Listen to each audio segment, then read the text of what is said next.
what a powerful message.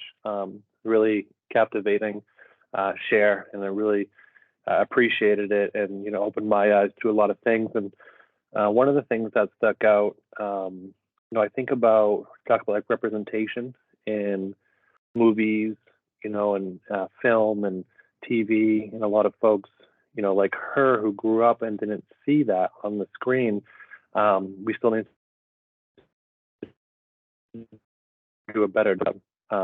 Lin Manuel Miranda, who's from Puerto Rico, and he came here to the States, and or his dad came here to the States, and he grew up in New York, and he's responsible for In the Heights, the musical and the movie, and then also Moana, Encanto, Hamilton, of course, and a few others. And I've seen some great videos of people recognizing, that, hey, that person looks like me. So these little girls that are watching, these videos, and how important that is for representation, and how it's, we still have a long way to go. But people like him, are, instead of like she was saying, like, instead of like resisting to the norms, like, let's exist, right? And I think he's brought in that to the forefront as far as like entertainment comes. We have a lot more to do, obviously, but I just think that kind of struck me at the beginning, and then also to hear about how her role in that Ugly Betty, I believe it was a show, made such an impact on Malala, right? Who won a Nobel Peace Prize. I mean, that's just amazing stuff. So just glad to be here, and appreciate the company putting this on. Happy Halloween. Thanks so much, Tom. Yeah, I agree with so much of what you shared, and thought it was awesome that you mentioned Lin-Manuel Miranda in our DEI&B meeting to prep for this. I brought up Encanto because it's on repeat in my house.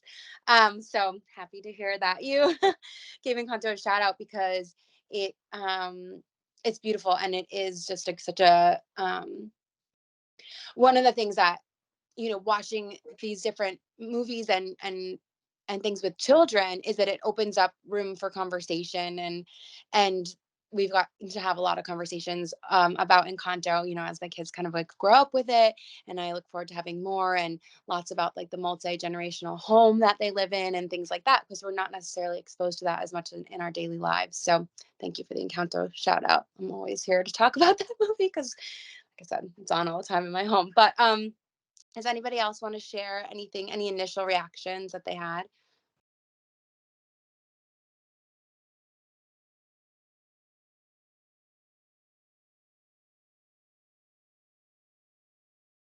Josh.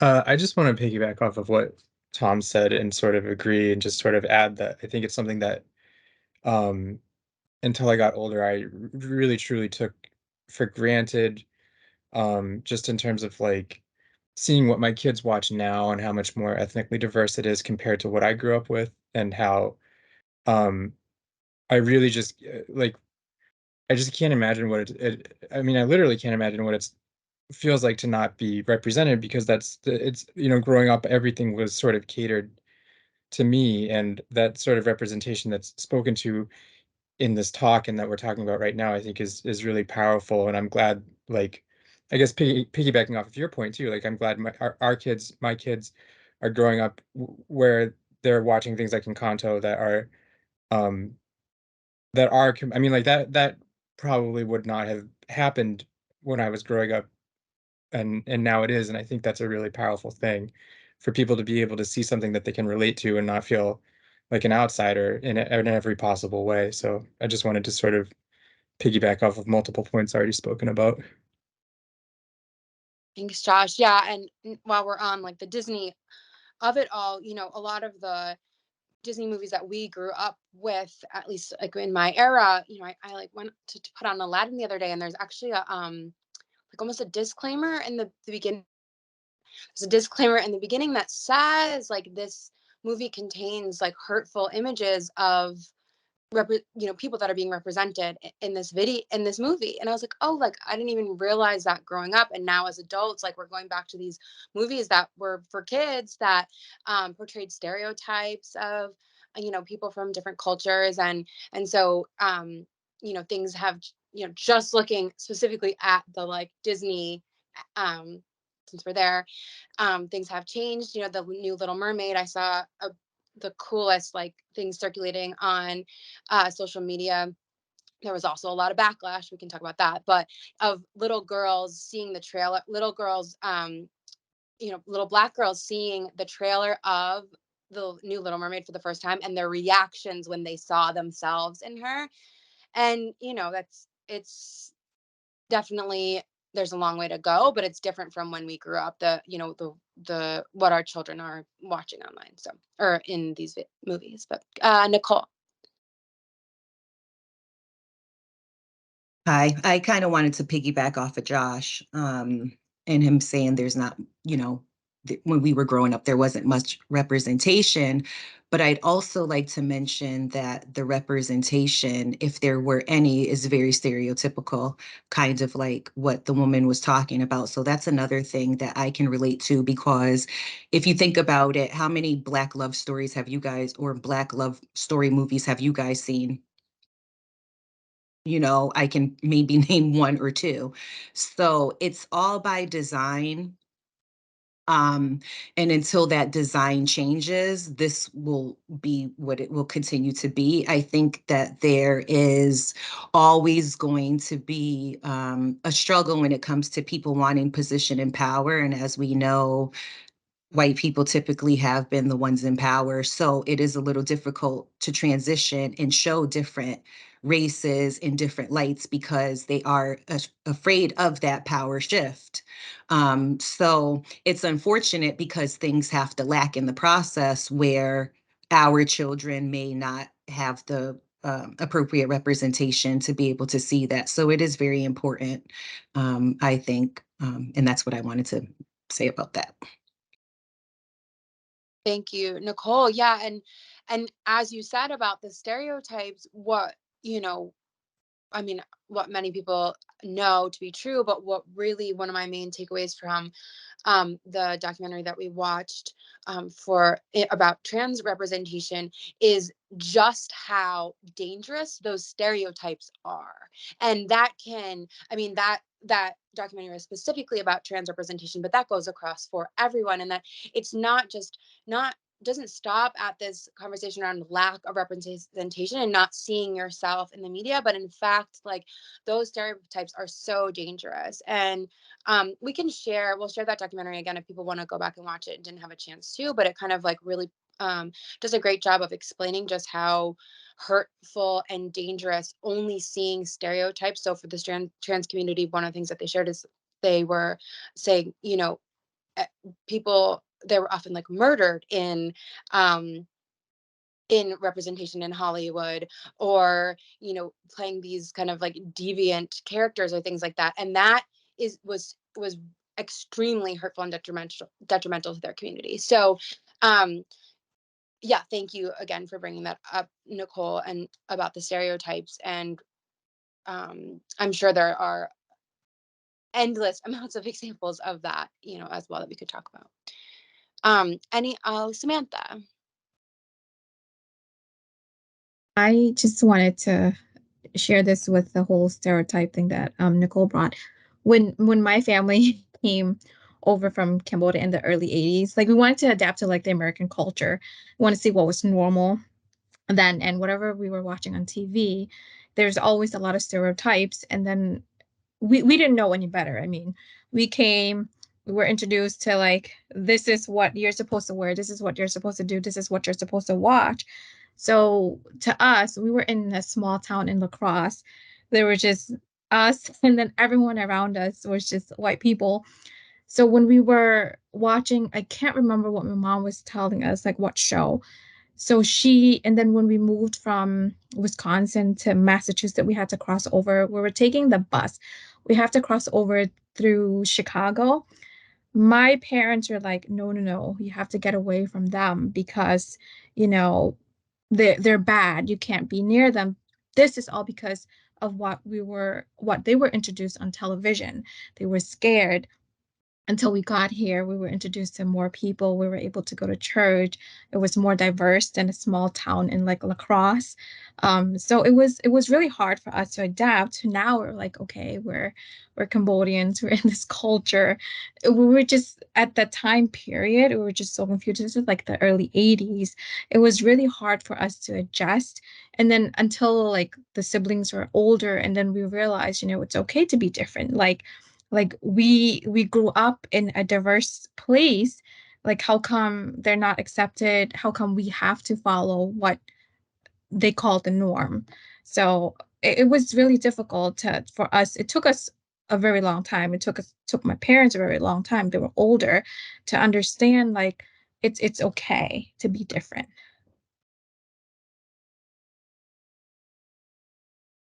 Thanks, Samantha, and thank you for, I think one of the things that, as I kind of think about this and this topic, is on the surface, it feels like, we need more representation in Hollywood, right? Like, but as we dig in with these conversations, like you saying, like coming to this country and looking to what you saw, stories, right? It's storytelling, right? Like that's what, our movies and all these stories that we take in are, and looking to these stories to learn about a culture, and then taking in the stereotypes that you were seeing, like that's a really powerful example. So thank you for sharing that.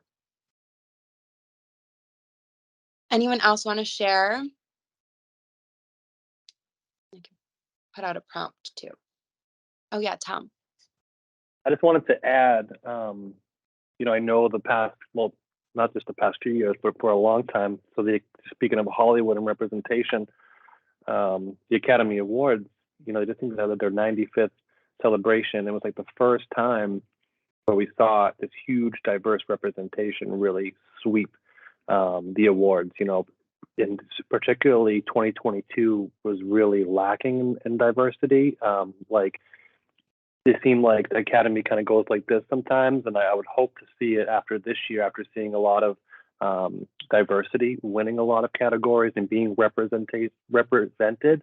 I know there was that big film, Everything Everywhere All at Once, and then also that young guy who used to be in the Indiana Jones movie also won a big award as well, among others as well. So I would like to see this trend continue, right? It could go down, but then that means we're not making any progress, right?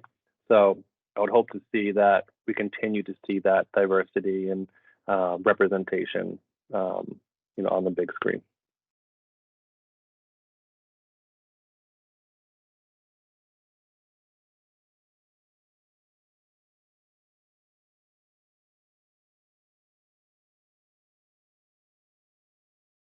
Thank you. Thanks, Tom. Sorry, I made the mistake of trying to switch over to my computer. Gretchen.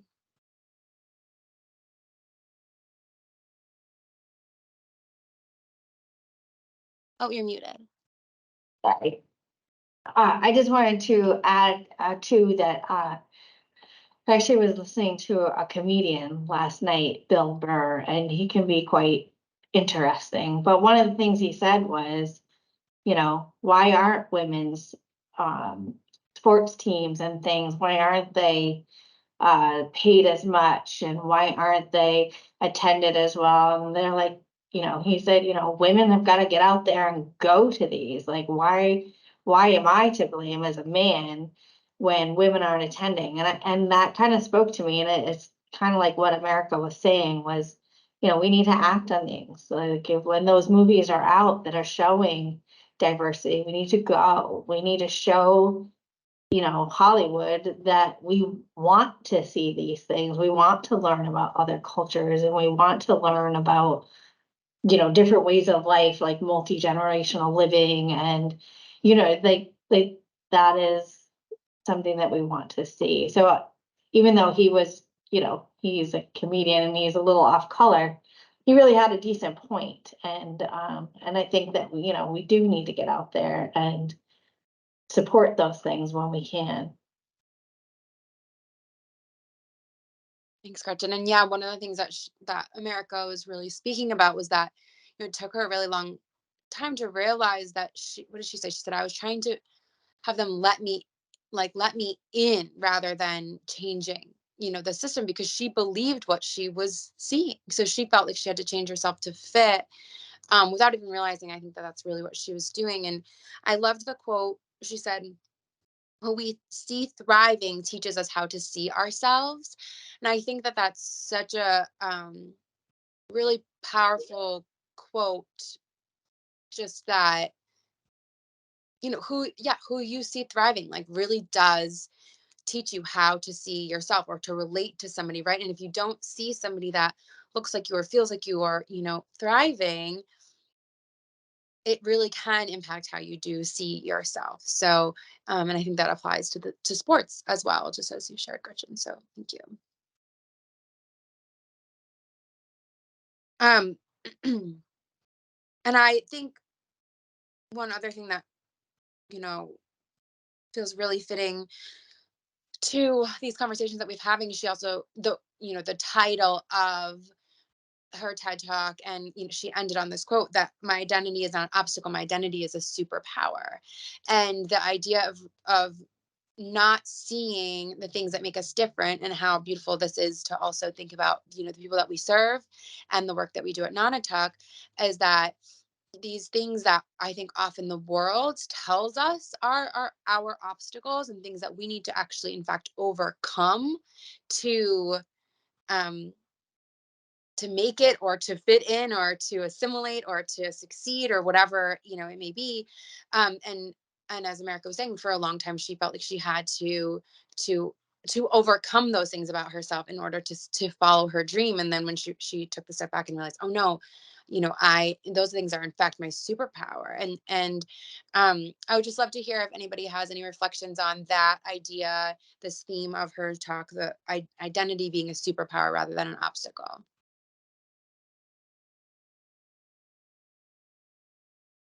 Nicole. Yes, it can be a superpower, but I think depending on what room you're in, it could be dangerous and threatening. So yes, she can say that all she wants, but when she steps into that casting room with a bunch of people who don't look like her, it doesn't matter. There's plenty of things culturally that I may do around people who are like-minded like me that I necessarily wouldn't do in this group, because you guys probably wouldn't understand it and you would probably judge me on it. And it's like, you would judge me just because you don't have knowledge, or you don't have information on my culture or whoever's culture, right? Like, there's certain things that you may not do in front of me because we just wouldn't match. So I think that what she said, I don't know, it's dangerous.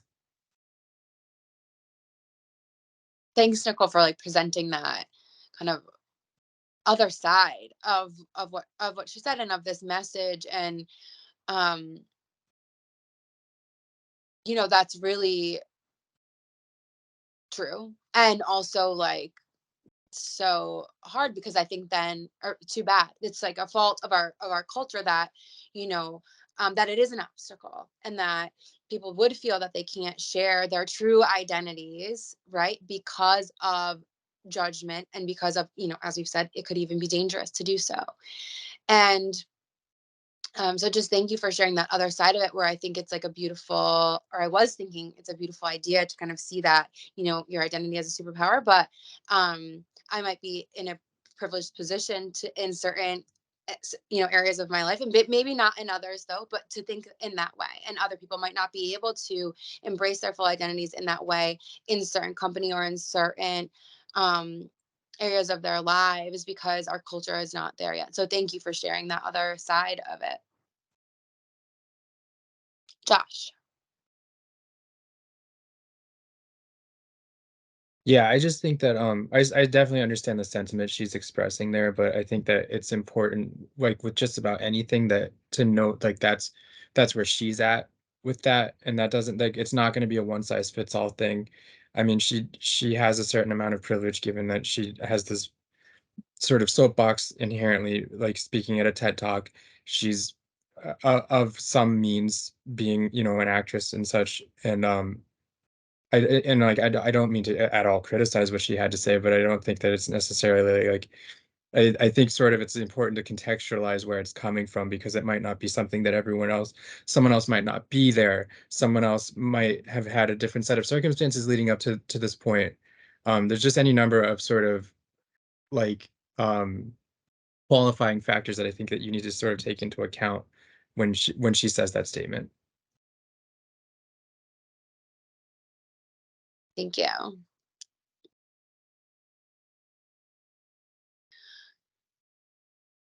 Okay, so this is like, we have a couple minutes left, and I am curious. This is like a really kind of juicy conversation that we're just starting to get into, and we have a couple minutes left. So maybe we don't need to reflect on this out loud right now, but I would love, and maybe this is something the DIMB committee can talk more about, like how, and I'm like, this is all coming together for me for right now. So speaking kind of off the cuff, but as in my wellness coordinator role, and like looking at the culture of a place like Nonotuck, right? Like, where I think the idea of our committee is to kind of like take these things that are going on out in the world, and like, how do we work on them here together with the people that we have, like, right, this community that we have. And like, so what could we do? And again, you don't need to answer this right now. Maybe we're closing on this kind of like thought exercise, but like, what could we do as a culture to make our community a safer place for people to embrace their identities? And so I think maybe we'll just kind of like end with that thought, unless anybody has like a burning answer for that or a thought right now. But that's where I'm kind of closing with, is, hearing this. And yeah, Nicole, I would love to hear from you on this. Like, what? I was just gonna say, I think that what we're doing right Yeah. now is a start. Creating this safe space for us to talk and all people that attend is a start. And I think that what we can do is invite more people to join in these discussions. So right now we maybe have 27, 20, 30 people here. Let's try to shoot for 60 people. And that's a start. Yes. Thank you, Nicole. I love that. Oh, I see somebody else's hand raised too. Your whole name's not showing up, but it starts with Joe. Go ahead. It's Joe Emily's. Joe Emily's. Hi. Hi. So just like Nicole said, this is a great place to start. Um, I want to point out the hair thing. So she mentioned how she had to straighten her curls to kind of like feel like she fit in. That was me. So I wouldn't leave my house unless I had my hair straight. Today, and and when I was young and a single mom, I was working as a receptionist or secretary, like those roles, and I didn't see myself outside of those roles, regardless of having a military background, regardless of being a college student. I didn't see myself growing from those roles. um so today I'm in an ADP position and I'm wearing my hair curly, standing here, or sitting here. So I think that, putting people like me in the in leadership positions do do help a lot, because again, I wouldn't leave my house without my hair being straight, and I wouldn't see myself outside of a secretary position. So here I am, a Nonotuck in an ADP position and leadership position, wearing my hair curly, and I will continue to do that for the ones that are coming behind me. Thank you so much. Thank you for sharing that. And yes, that's just awesome. Sindel, go ahead. Hello, everyone. So I just want to add something to that. Being Hispanic, I came here when I was 14. As you guys can hear, I have a heavy accent. So it was hard for me to be like, oh, you're gonna go to school? What? Why are you gonna go to school? Can you really go to school? Do you really speak English to go to school? I feel like having that on my shoulder, that you cannot do it, you're not gonna be able to do it.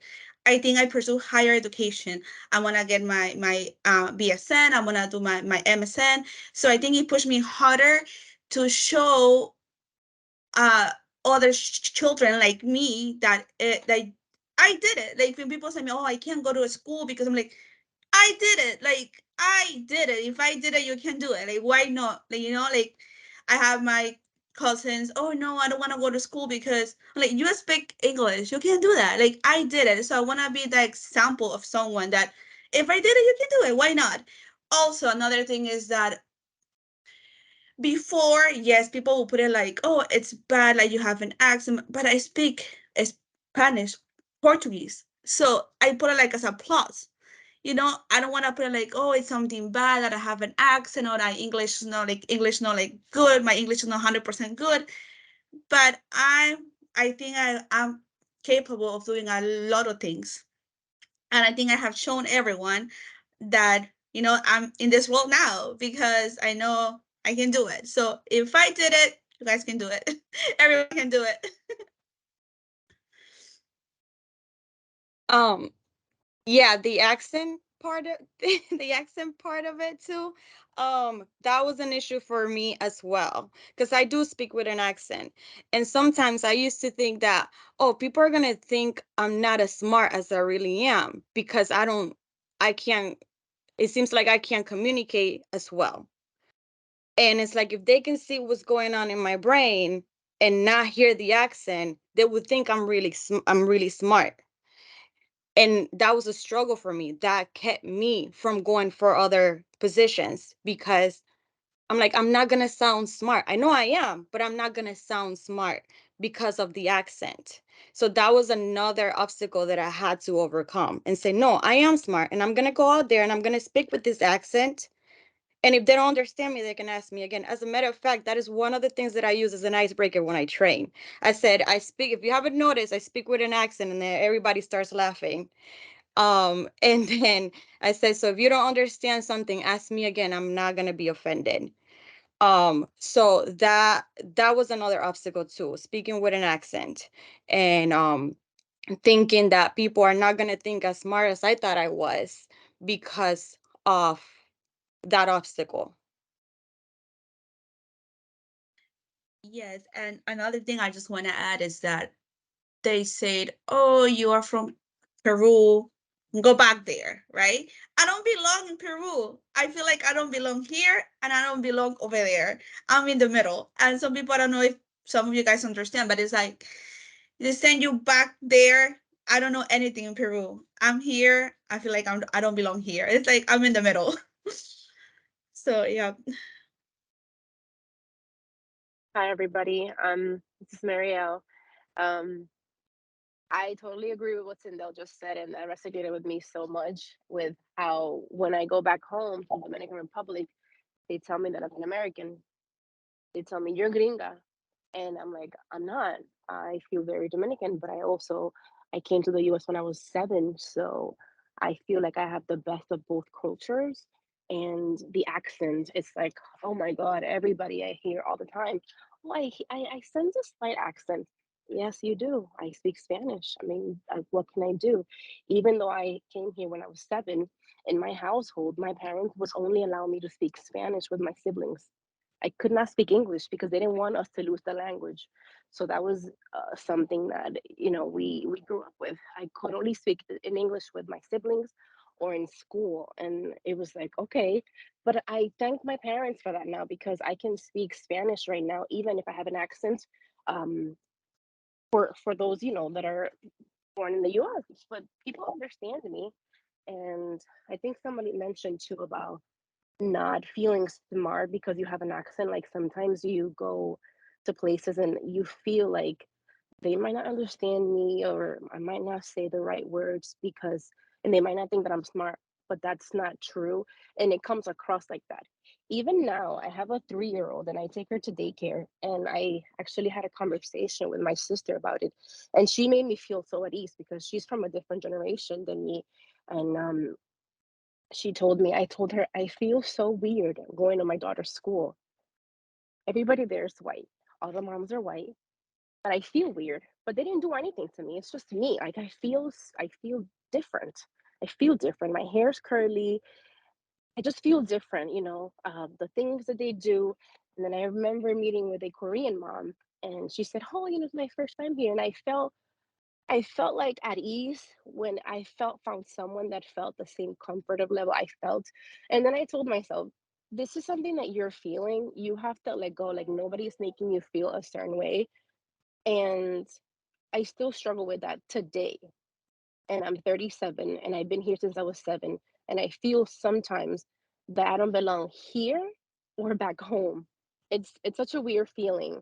And thank you, Janelle, for bringing these conversations. I think they're so important to educate people, to educate us, and hear people how they feel and the experiences that they've had. So thank you so much for this. Thank you. Thank you for everybody who shared so vulnerably. And to the DIMB committee for just like continuing these conversations, and to Nonotuck for holding the space for them. Um